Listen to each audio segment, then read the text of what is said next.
racism. You are here in the wealthiest country ever, yes, at an amazing university, with all the opportunity imaginable in front of you. And all you want to do is look backwards at everything that prevented you, when you are a glaring example that there is no systemic racism and you can actually achieve your wildest dreams. Whoa, I never said that.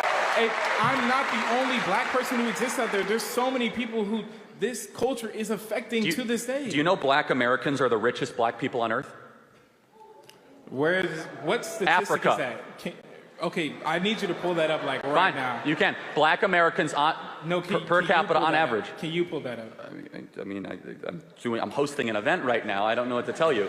But well, anyone can fact check me on this. So you cannot find a black majority country or any country where black people have significant representation where they are as wealthy. Because even the poorest people in America are in the top 5%, the top 2% of wealth around the world. And so my whole belief is stop acting like you're a victim and start making better choices. That's not racism. I am my ancestors' dream.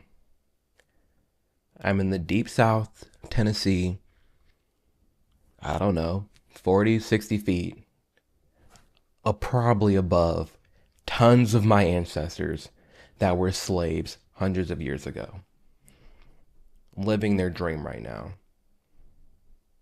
I am my grandfather's dream, who could not speak openly like this, who actually dealt with the Jim Crow laws, who actually dealt with the real racism. I'm afforded every opportunity any white person is in this country right now. Are there economical differences? For sure. Are there some systemic things that we can get into? For sure. But I'm not going to sit here and act like I don't have it better than every other generation of black people that have come before me in this nation. I have it better. We all have it better. We genuinely do. I don't understand how people can sit here and call Charlie Kirk a racist when even back in 2018, 1920, hosted events like the Young Black Leadership Summit, where he would take 200 to 300 young black people all across the United States, invite them to DC, invite them to meet the president, invite them to the White House, invite them on this journey in this conference to learn more about the black history in this nation from other black people, to hear about stories that aren't taught in schools, to see a different side of our past as victors and not victims. You know, being a part of founding organizations like Blexit, where they are active in a ton of different states, in a ton of low-income black neighborhoods, giving young black kids mentors, school supplies, rides, field trips, events, block parties, that man. But people just want to say, oh, he was racist because he said this one thing. That's not how this works. You're allowed to have an opinion. You're allowed to say things. And also, you as a person watching this video, you're allowed to fact check everything for yourself. You're allowed to think deeper and think critical about the things that are being said. That's okay for you to do. And the things Charlie Kirk often talked about blew my mind, especially on the topic of race. Because as someone, again, who was in the streets marching with BLM, crying my eyes out because of the pain that I felt being a black man in America and a gay man, double marginalized, double victimized, and going to these events and meeting these people and talking to these people and realizing, wow, actually, I don't have it that bad. You could have told me 10,000 black people were being shot and killed by the police, unarmed. And most years, more people are being struck by lightning than black unarmed men are being shot by the cops. That man, Charlie Kirk, was not a racist man. Affirmative action. If you see a black person in a position, or minority or whatever, the assumption is that that person is not qualified, when literally, and you have to be qualified in order to even to get in that position. Well, so let's take college admissions. So this is a great example. At Harvard, we learned, because of new revealed documents, that black students were having test scores that were 30 to 35% lower than their white counterparts. Okay. And so, therefore, if you saw a black kid at Harvard, it's a fact that they were not having the same test standards as their white counterparts. Still doesn't matter. The kid has to he's got to get through the classes, do the tests, do all the research. Well, they actually drop out at a greater rate, too. But the point being is just the idea that they were there, number one, took a spot from an otherwise qualified individual that might be white. and they were not there on the same merits. So what we want is the same rules for everybody. You're making the assumption that they're not qualified in order to get in. In order to even get there, It's not be the assumption, considered. it's the data. So for example, it's literally at Harvard, you had kids with perfect SAT scores, perfect ACT scores that were white. So that makes a degree from Harvard worthless then. Well, you're exactly right. Yeah, actually, Harvard's degree is becoming more worthless because it's more race-based than merit-based. You're exactly right. Affirmative action in a nutshell. Oh, well, Charlie Kirk was against affirmative action. That means he's racist. Oh, there's tons of black people against affirmative action as well. I don't need you to lower my test scores because that's even more racist.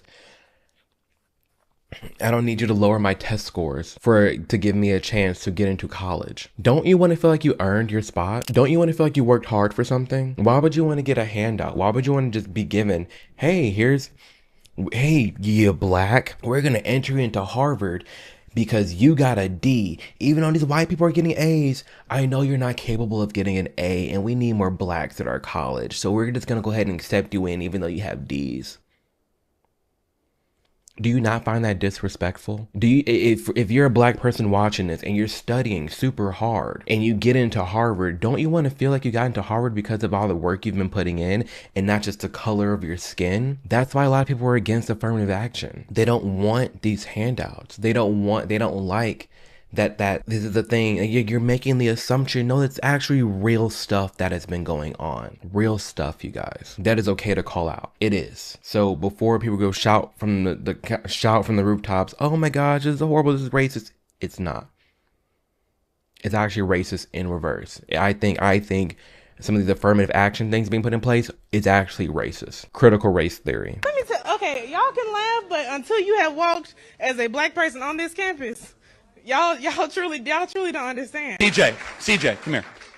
Really quick. I have a question. Come here. Go right there. So CJ, just really quick.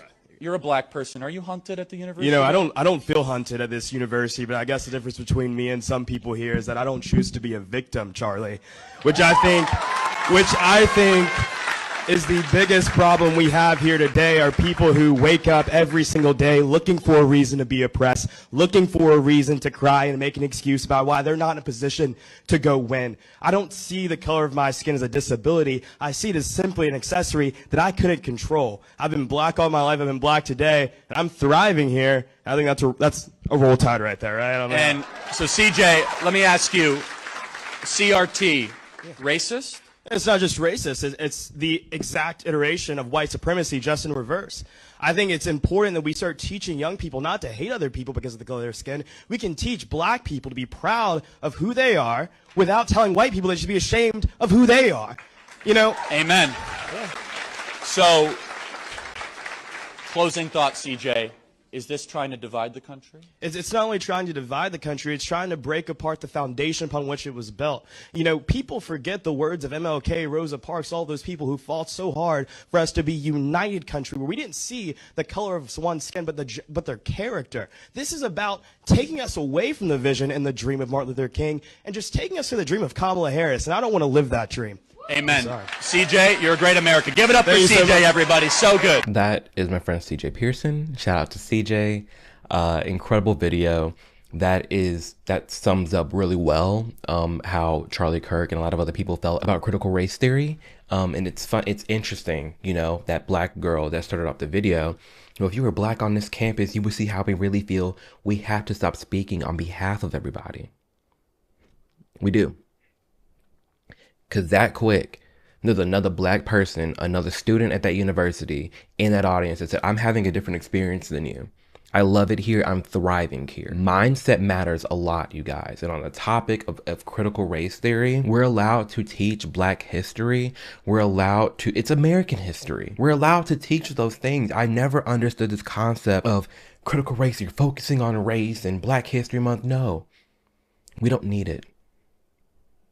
Just incorporate a black American and black history into our nation's history and teach it all year round. I don't need a separate month to celebrate my race. I actually think it's racist to reduce my lineage and my family's American history to 1 month. It's just American history, and we can talk about it, we can teach about it without teaching black people to be victims, or that they're owed something from white people, and have white people feel bad for being white because of what happened in the past. It's the past. I don't have to feel bad about it because things have changed. Again, I'm my ancestors' dream. I'm afforded every right they wish they had. They can't even fathom the life I'm living right now. They can't. So on the topic of critical race theory and using that to call Charlie racist, kind reminder, there are tons of black people who are against critical race theory too. So you're gonna sit here in front of my face and all these other black people's face and call them all racist and they're race traitors and they hate themselves? Or you're gonna have critical mind. You're gonna think hard about this and really think, damn, what are some other perspectives on critical race theory that must not be hearing?